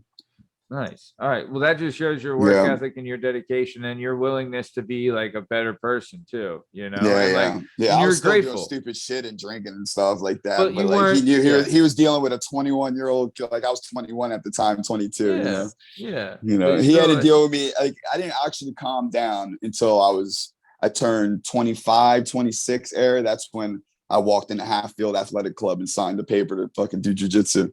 So let's talk about that then. So, wrestling is something I feel that never leaves you. There's the saying, wrestling's training for the rest of your life. And like, you do get the itch, right? Of like, I still was wrestling throughout the years because my little brother came up through the Quakertown program. Shout out your little brother. Still hopping in, Edwin Gonzalez. Yeah. So I was popping in and out of the Quakertown. Like the coach still loves me, so he would let me in the room, on the DL and let me work with the kids.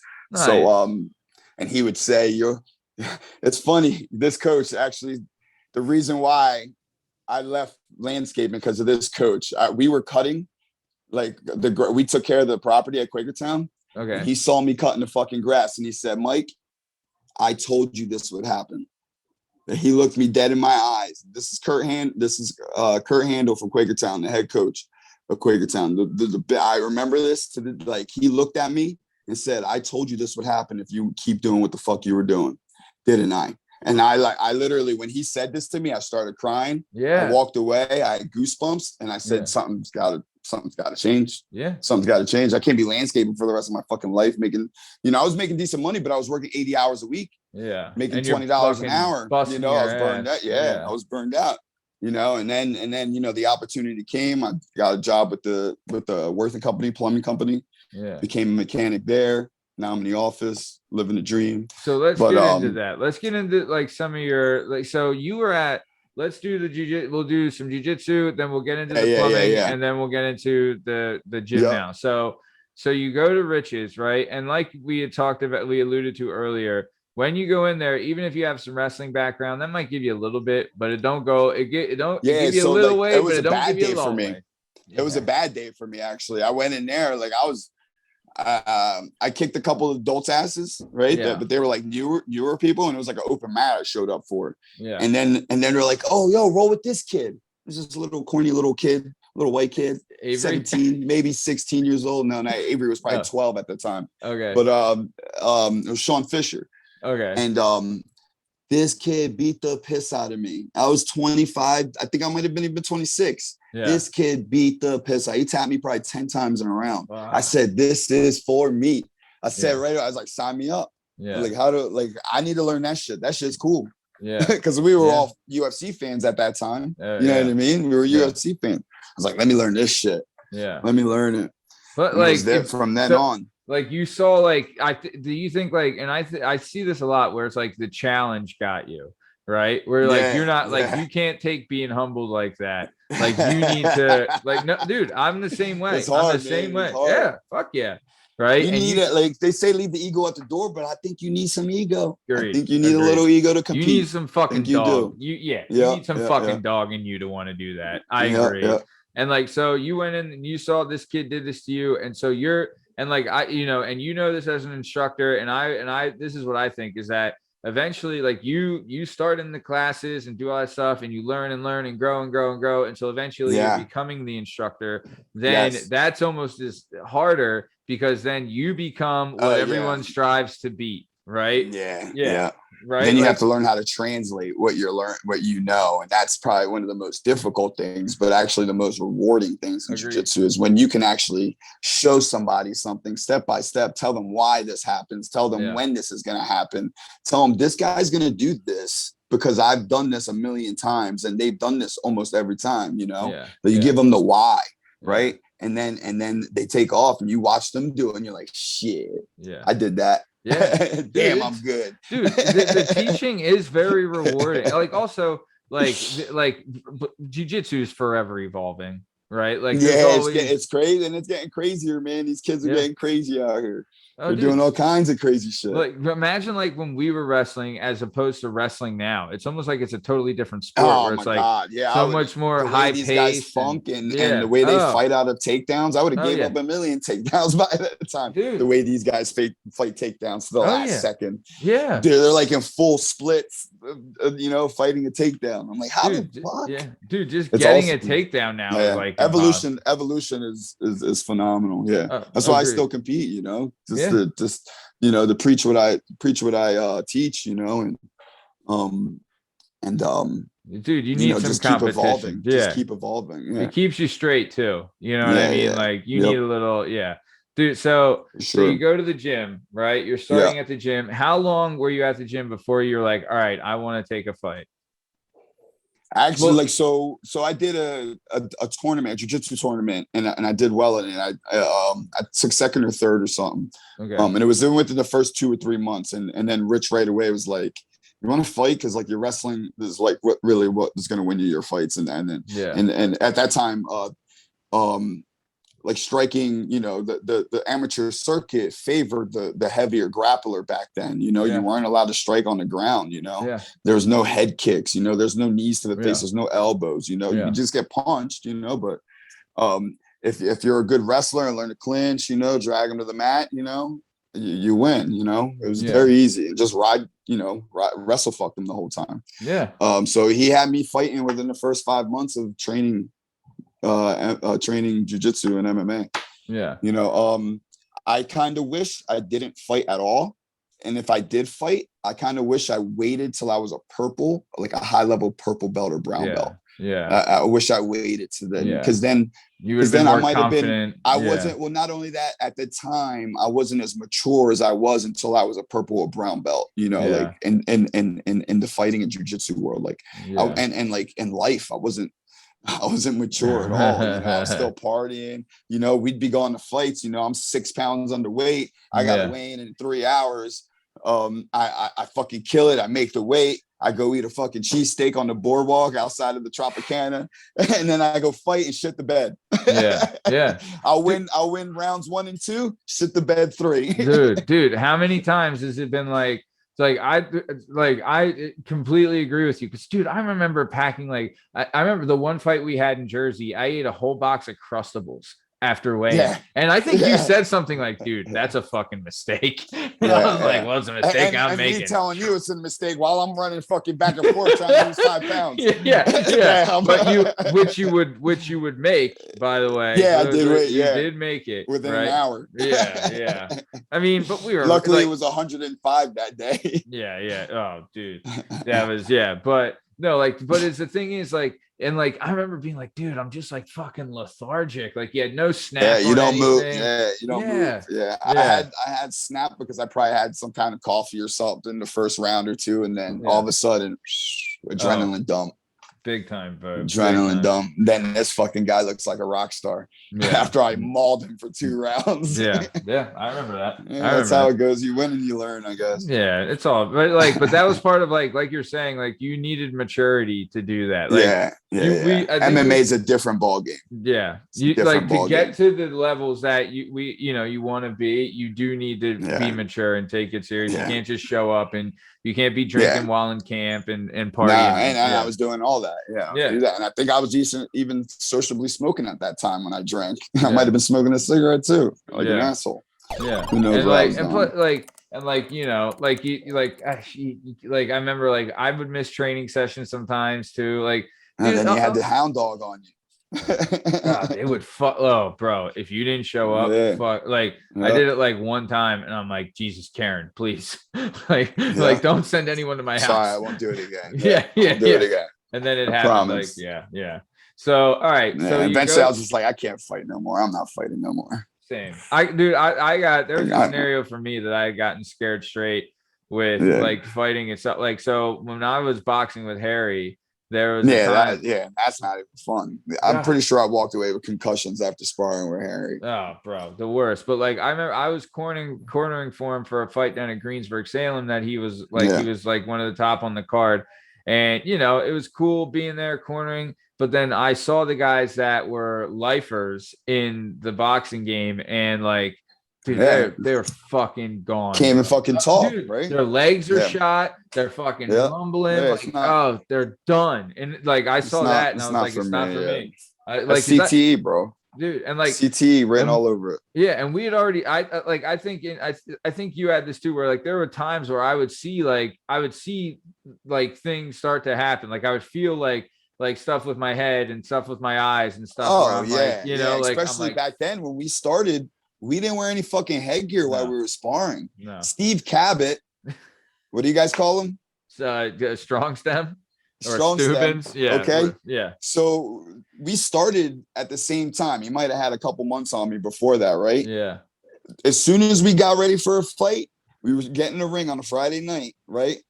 Spar, no headgear, MMA gloves, right? He takes a knee to the head, gets a cut, Harry Potter fucking cut all the way down his head, right? He's out for a month or so, right? But he was like, I mean, he was partying. It's a shame. Yeah, it was me. We were doing the same shit. Yeah. Cabot's a stud. We weren't mature enough for. Yeah, we weren't mature enough for that shit. Yeah. No. It's a shame too, because like looking back on it, we did have like great instructors, a great facility. Yeah. I definitely could have. Like I said, if I would have waited till I was a purple or brown belt, because I was a monster purple brown belt. Yeah. Like those are some of my best grappling days. Yeah. You know, I would have killed people definitely in MMA, especially like amateur to get ready. I would have killed them down and fucking sub them. I would have subbed them. Yeah. Nobody ever I fought against had jiu-jitsu or wrestling as high as I did in MMA. I would agree. I would agree with that.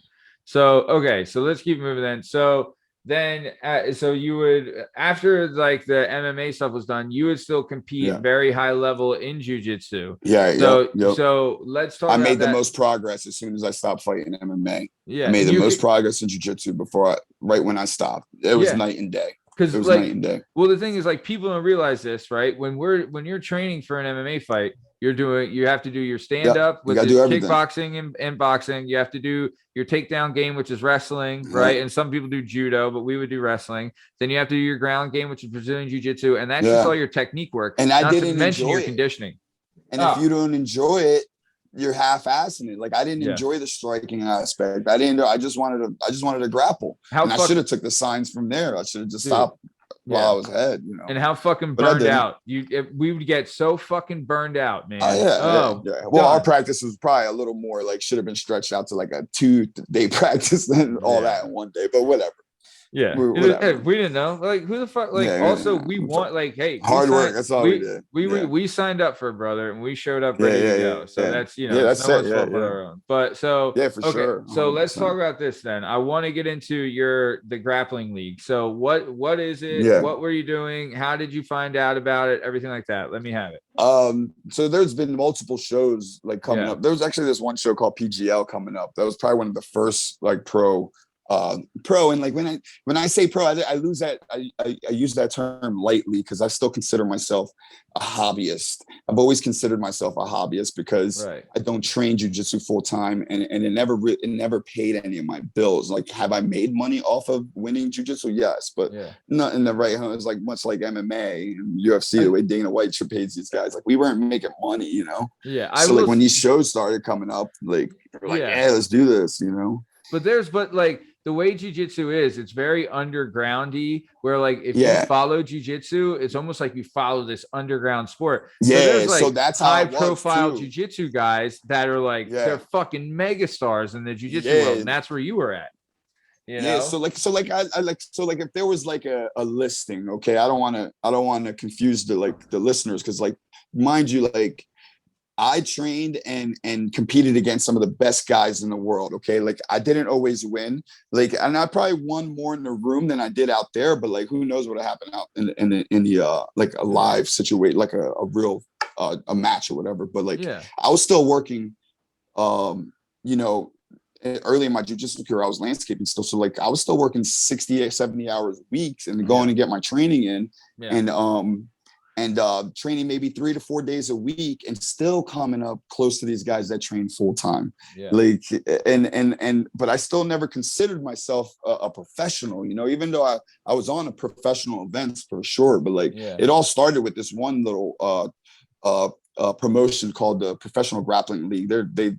They and people don't give this league enough credit as they do, because they like literally had the idea. They just didn't have the funds. They didn't have, they didn't have anything. You know, they literally were renting high school gyms out. You know, and they made an avenue for us. You know, those guys, like, if you guys are familiar with anybody listening, you know, familiar with guys like Gary Tone and Gordon Ryan. Those two names right there are at the top of the food chain right now. And like, we all came up together. You know, those guys. Like Gary's fighting for the one championship in MMA in Japan, and Gordon, he's arguably pound for pound the best grappler to ever live right now. Like he's ridiculous. But so that show put everything on, and then all these other shows started coming. Once that show left, you know, all the people with money started getting involved. They're like, they took it and they made their twist, and then Eddie Bravo is a famous jiu-jitsu practitioner. He ended up making the best show called EBI at the time. Okay. And I was fortunate enough, I did really well on the local scene, but I was always the guy that I'll get to the promised land, but then I'll choke, or I was just undertrained and those guys were just way better than me. But I got there, so he invited me out to one of his EBI 3. Don't sell yourself short, bro. You're being modest. To do what you've done, it takes a lot of skill and a lot of work, and you should be very proud of it, man. And there's a reason you fucking have made it there. You know what I mean? I'm lucky enough to get where I've gotten and be a part of the things I've been a part of. With the lack of training that I actually do and have, but I feel like teaching makes me better too, just as much as training the jujitsu, you know what I mean? Yeah. So it's all, and jujitsu is always on my mind. I'm always shitting and YouTubing, it's always on my mind. Of course. So it's a passion. Eddie Bravo dropped these, and then they started giving money. The winners would get $20K, or shows like Fight to Win come around, and you make money on the, your ticket sell as well as winning. Yeah. And these guys are really putting jiu-jitsu on the map. Flow Grappling right now is doing amazing things with these professional shows. Yeah. I'm actually I haven't competed in 2 years, but I'm coming out of retirement in December, and I'm a part of a bracket of some of the top 10, or there's gonna be a couple top 10 guys in this bracket.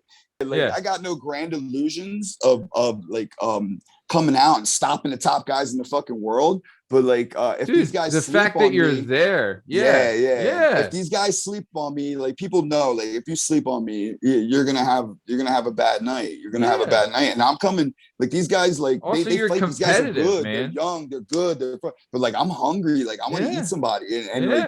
And I don't think these guys have been I just don't think they've mentally been where I've been. Everybody has their sad story, my mom, my dad, I got issues, blah, blah, blah. But when I compete, people were like, why are you so angry when you kill? I was like, I'm not angry. It's just that it's everything coming out. I'm I don't think you guys understand. When I look across the room, I'm and I see the old me. Right. Yeah. That's what I said. Oh, I'm gonna fuck this guy up. Yeah. That's why I'm so angry, because I feel that's how I picture. I'm the old me's trying to come back. Right. Yeah. The unproductive, the guy who did time. Well, not time. The guy who was in jail for a little bit. The drugs, the alcohol, the womanizer, whatever. That guy's trying to come back, So that's who I'm fighting out there when I go compete. Yeah. And I don't think those guys take their mind into that area, where it's just all passion. I compete with passion. Yeah, that's what I did. They can't do that. They can't do that though. They're just professional grapplers. That's just their job. This is their job, But it's gonna be fun. I'm gonna go out there. I'm gonna fight as hard as I can. Hope maybe I'll knock out a top guy and take his spot on the top ranking. You don't know. Hey, any given Sunday, dude. Anything can happen out there, bro. That's the truth. So so let's keep it going. So we're almost getting to the top of time. So I want to talk about 2 things. One, how did you get into the plumbing and the position you're at now? And then after that, we're going to really get into the gym itself. So, so the plumbing, how did that work? How did that start? So it's going into my 12th year of the company I was at, Raw Lawn and Landscape. Okay. My best friend at the time, he was the best man at my wedding. He just got done. He was in the military for years, and he finally decided to quit the military. And a mutual friend of ours got him into a company, Worth & Company, and it's a pretty big mechanical company here in PA. We build big hotels. We built Kalahari in the Poconos, a big water park. So we built the whole hotel, and we did the whole water park. I ran the pipe to the slides, it was crazy shit. Yeah. 60 feet in the air. It was crazy. But anyway, Scotty gets in, my buddy Scotty gets in, and he's like, dude, he asked me how much I was making. I told him, he's like, dude, we can get you $2 more, and they're going to put $3 in your blah, blah, blah, blah. Yeah. So I'm like, I'm super comfortable. I run shit where I'm at, you know what I mean? But I'm at a wall, or a ceiling. Yeah. So I was like, fuck yeah. I talked to my wife. She's my wife at the time.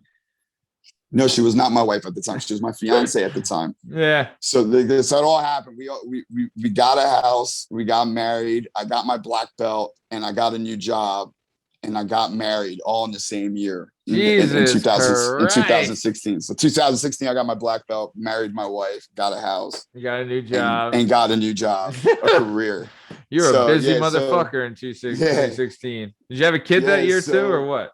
No, a year afterwards, we had my son. So, you made a kid that year. Yeah. I think it was actually 2 years, but we made a kid. Yeah. But so you transitioned to this new role. So I'm the bottom of the barrel again. I'm a first year apprenticeship, you know. They got me into apprenticeship early. I skipped a lot of lines knowing some people. Nice. But they got me in there. So my whole thing was always be the best apprentice on the site, right? That was my thing. And that will keep me busy, okay? Yeah. And a lot of time, I was an older apprentice at the time. I was 31 years old at this point, you know? Yeah. So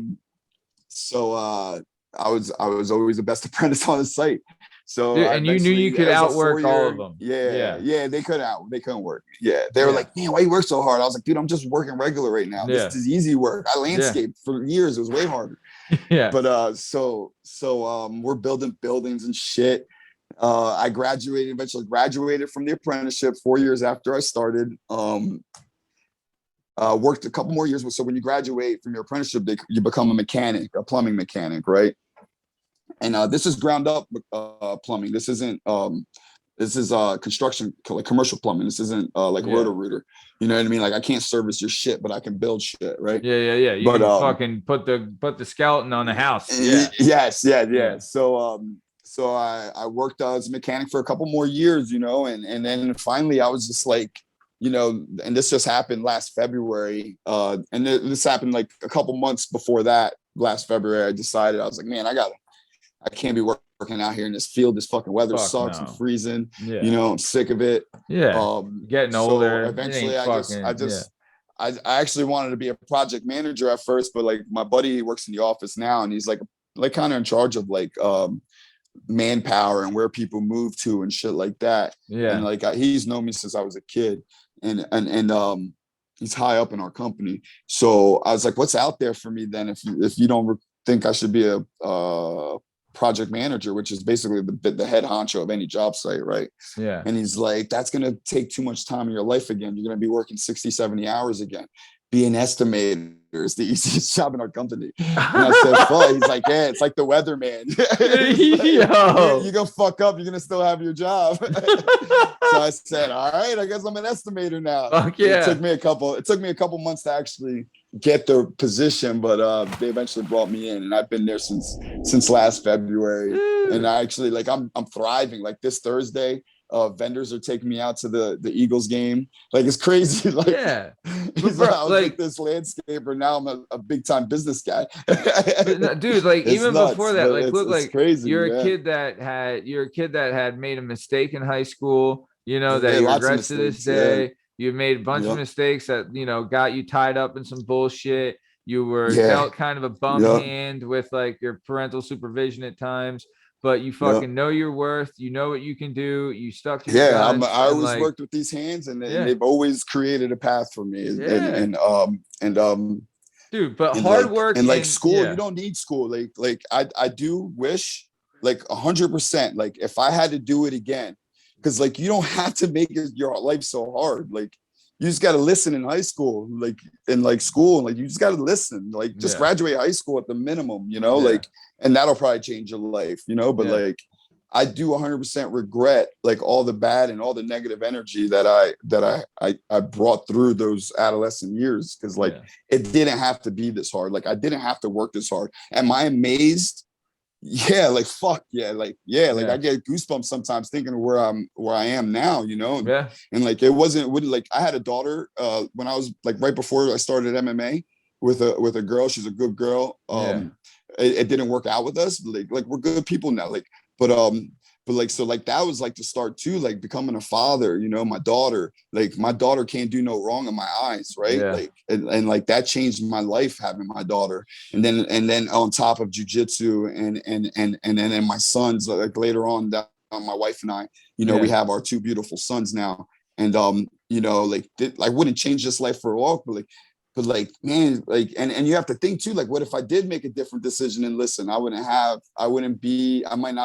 be in something else. I wouldn't have my kids then, you know? So it's weird. Like I feel regret everything, but like every decision I've made in life led me to where I am now. You know what I mean? I think it's about how you handle your shit. Yeah. Like I tell my people, like my brothers and everything, they come to me and they ask me questions and this and that. And like, what'd you do? Like, I never like to give advice, like, cause like, I feel like you can figure it out yourself. I'm just going to tell you where I fucked up. I'm like, well, this actually, I got a story for you. You know what I mean? And they'll be like, oh, and they'll learn what not to do. You know what I mean? Rather than me telling them what, I'm like, listen, you're going to find your own path. No matter what I tell you to do, you're going to do what you're going to do. And I know because I did it. People were telling me shit for years that I should do. And I said, yes. Never did it. Right. Yeah. I always did. I did it my way. Like, listen, I did it my way. You know what I mean? Yeah. And I tell them all the time, like, it's all about how you handle your shit. Yeah. How are you going to handle under pressure when shit hits the fan? Are you going to fold up? You're going to crawl back to drugs like our parents did? You're going to do this? You're going to do that? No.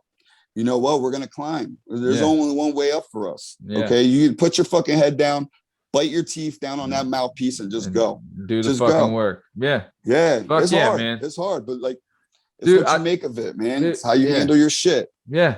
And like, don't fucking like, the quitting is the big thing. There's no fucking quitting. If you decide to do something, you have to fucking do it. There's no quit too much early in life. I quit too much early in life. I quit too much. I could have been a stud wrestler. Yeah. You know, I could have been this. I could have been that. I quit on myself. Yeah. I quit. Dude. I'm not, and you know, I tell myself all the time, don't be that quitter again. Fuck no. Don't be that quitter again. Hell running a business, running a jiu-jitsu gym. This shit ain't fucking easy. Well, let's, COVID tried to take me out. Fuck yeah. He tried to take me out. So let's try to take my business out. So let's get into that then, right? Yeah. So we're coming close to top of time, but I do want to spend a little time here on the business. So you get like, so, you know, you get your black belt, you're an instructor at Rich's, like we talked 2016, about. 2016. So 2016, the fucking year of Padilla. Fucking yeah.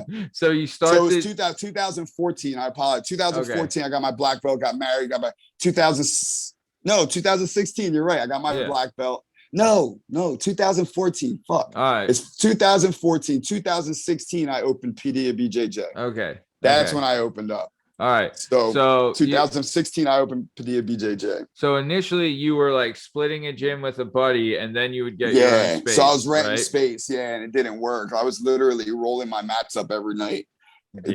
And like his classes would run late and shit. So that my classes were running. It was a mess. Yeah. He's a good friend of mine, but he got me going. He was the one who said, listen, I'll rent you space. If you want to start your gym, let's go. Yeah. $400 a month. I'm like, shit. Fuck let's go. It didn't work, so I eventually rented out this warehouse. I was paying like $800, but it was fucking huge. It was a dump, no heat, no air conditioner, no nothing. You know, and then you know, I was there for like 2 years, you know, and then finally I got into the space we saw earlier. Yeah, and we'll have some video of that. We'll play it over this now.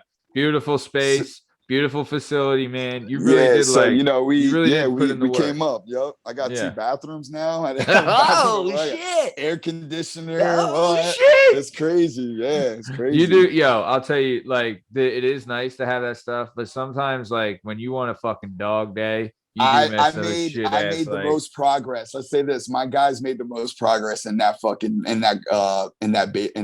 warehouse, that warehouse section. Yeah, because it was like hot as fuck. When you're there, you're fucking putting in work. We were running competition class. I would run them outside, bring them in. We roll. It was bad. Yeah. And then in the winter, you're freezing. But dude, I'll tell you, gotta roll hard to get hot. But that's the best shit, though. Man. Yeah. Now we're bougie. Now we're bougie as fuck. Nah, you are. It's still you still get it done. But so I'm fucking proud of you, man. Like knowing your story and like like you could have given up at any time. You could have gone down the same route that your parents did. You could have fucking made, you know, like you could be fucking in a ditch somewhere. You could be fucking, you know, still at that gas station and fucking up on dope and all that. Yeah, like there's a lot of or in jail. Like there's a lot of mistakes you could have made. You know, you could have never come from New York and fucking, you know, like that whole shit. Like, who knows where you could have been. If I would have stayed in New York, it would have been bad news for sure. I would have probably been a part of the Latin Kings or the Bloods or some shit. I forget what gang came in after I left, but or maybe they were already there and I was just too young to remember. But like, it got bad for a lot of my friends over there. A lot of them were just shot dead on in the projects, you know. And I hear this story, I'm like, fuck. What if I was standing right next to them? That's crazy. Oof. I think about that all the time. Yeah. But I'm here. But you're fucking here. In the so Lehigh Valley, you trust your gut. You fucking fought, you know, you knew what you could do. You knew your worth and you went out and got it, man. And no one gave it to you. You went out and fucking got it, bro. And couldn't had some help, but nobody gave it to me. But they gave you help because they knew you were willing to put in the work, man. Yeah, and like, you know, you know, my hat's off to you. That's it takes a lot of courage and a lot of guts to do that. And not a lot of people have that or have the fortitude to continue on that path and go follow through with those goals. And you did it, man. And my hat's off to you. And I'm fucking happy for you, pal. So we're coming to the top of time. Before we got here, I want to say this again. In the description of this episode, we'll have a link to the website for PadillaBJJ. We'll have the address of here. We'll have a link to all the socials in the description of this episode. Make sure you check it out. I've been contacted by people that, like, several people that listen to the show, like, because we'll talk about Henzos and things like that all the time. Yes, and sir. Like, oh, I want to get in there. I want to see what it's like. And it's been a bunch of people have contacted me, and it's always the case, and you know how it is. But same thing, man. I like, if you want to go to Padilla, any word's good word. Exactly, dude. Like any. Padilla's is just as good, if not better, man. And it's really, really great stuff. Really great rooms. You're going to get a lot of good work there. And I highly recommend it for anybody. So before we get out of here, Mike, is there anything you want to say to the listeners before we take off? Yeah. I'd like to just give a shout out to my wife, you know, because, you know, everybody always says, you know, like how crazy it is, how busy I am. But really the hardest worker I know is my wife. She takes care of everything that is outside of my gym, which is everything: the kids, the bills, the house. She works harder than I ever will. So thanks, babe, and I love you. That's great, man. You know, you're absolutely right. None of this will work without, you know, behind every great man is an even better woman, I think. You know, absolutely. You know, like I saw the effect firsthand that she had on you. You know what I mean? Like, she totally changed your life. So big shout out to your wife. That's great, she literally, man. she came into my life. Literally, I was sleeping on a futon at a friend's house. And literally I had nothing. She stayed with me, and that was probably 10 to 12 years ago. I had nothing to bring to the table, and somehow she stuck around. Hey, man, you got that, you know, those devil may care attitude and that bad boy good looks. That'll go a long way. Yeah. Thanks, man. Awesome. Sure. Well, good. Congratulations. Shout out to her. She's a great woman, and dude, thank her for, you know, for doing being great and being a rider, man. You know, yes, sir. That's it. Love it. So we're going to also have the date for when you're at that competition. Also, my mantra. I love this saying. I learned it off of a guy. He's actually a spin instructor on the Peloton app. Yo, all right. This fucking guy gets me pumped, dude. But he says there's no struggle, or there's no progress without struggle. There's no progress without struggle. Remember that shit. That is the fucking truth, man. Nice. Well, this has been another episode of the Working Perspectives podcast. I'm Matt Lavelle, accompanied by Justin Richardson, and our guest today was the one and only Mike Padilla. You can find all our content and all our stuff on all podcast platforms and YouTube at Working Perspectives Podcast. You can hang out with us on Instagram at Working Perspectives Podcast, and join us on the Twitter and the TikTok at Working P Pod. If you'd like to be a guest on the show, email us at workperspectives@gmail.com. please subscribe so my wife stops giving me shit. And for the fucking algorithm, hit the like button so we can get more people on us. All right? Thanks for listening. Stick around for the ad read. Thanks. See you.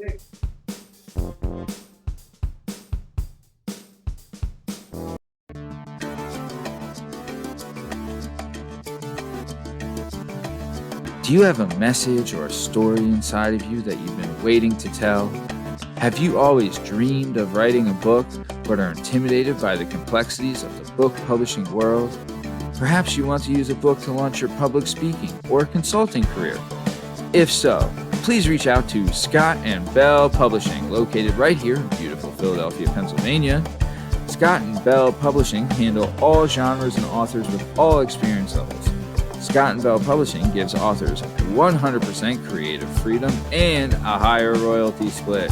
They can be found at www.skotbell.com.